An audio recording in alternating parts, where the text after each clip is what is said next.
What's up, everybody? Today I want to talk to you about one of the most important concepts in coaching, truly a crucial concept that you understand if you want to go from an average coach to an elite level coach, or if you're someone who's experiencing issues and can't seem to get over the hump, and that is thresholds. So we're going to go over what they are, why they matter, how they build, and then what to do about them. So thresholds is the concept that at some point there is a line where you experience an issue or something good. It can be a positive adaptation or it can be negative like dysfunction. I'm gonna center more so on dysfunction for this chat. So there's this line here, okay? Now, why do they matter? Because thresholds matter because they are what gives us context around what a client is experiencing. Thresholds are the idea, moving on to the how, that all these different things stack together. I truly believe, and I have found in my years of coaching, that nothing in life is random. Nothing that you experience is random. It's the result of your thoughts and your actions and all these other things. And so let's take something like hormonal dysfunction, for example, just to keep it really broad.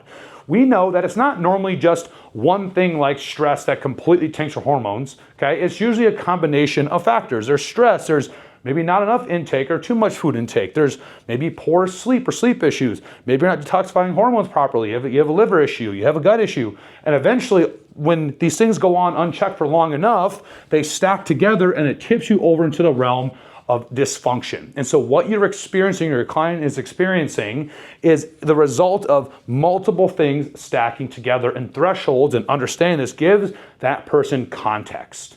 Okay, and so what you need to understand about thresholds is a few things. Number one, again, it's not usually one thing that causes you to tip over the threshold, that line.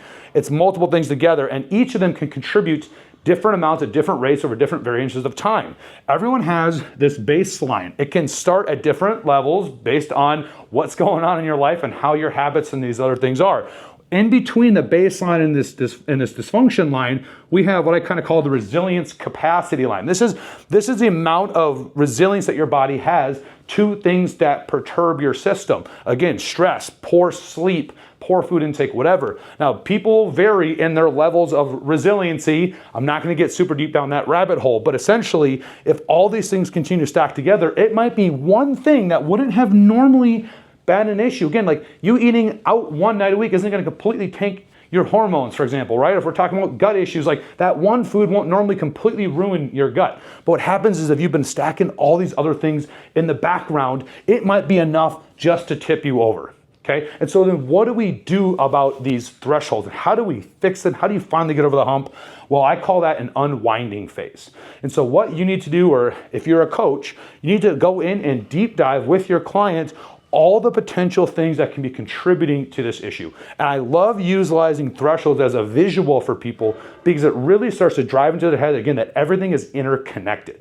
And when we understand that everything is interconnected, we can now start to go in and hit the things that are gonna cause the biggest improvement in that symptomology. So again, maybe it's stress, and in a lot of cases it is. If I can remove stress out of the equation, now everything stays below this line. I still want to improve their food. I still want to improve their liver function, whatever it is. But now I've took a big chunk away, but I only could do that if I understood all the things that contribute to it and ultimately how to also tackle this. So your next level as a coach needs to be understanding when something happens, what are all the potential drivers of it? You go in and decipher that and discern that with your clients, what all they are doing that might be leading to that, and then you start chipping away. I'll talk more about how to execute proper unwinding phases for various conditions over time, but I want you guys to understand this concept because it is truly imperative to taking your coaching or your results, if you're a client, to the next level.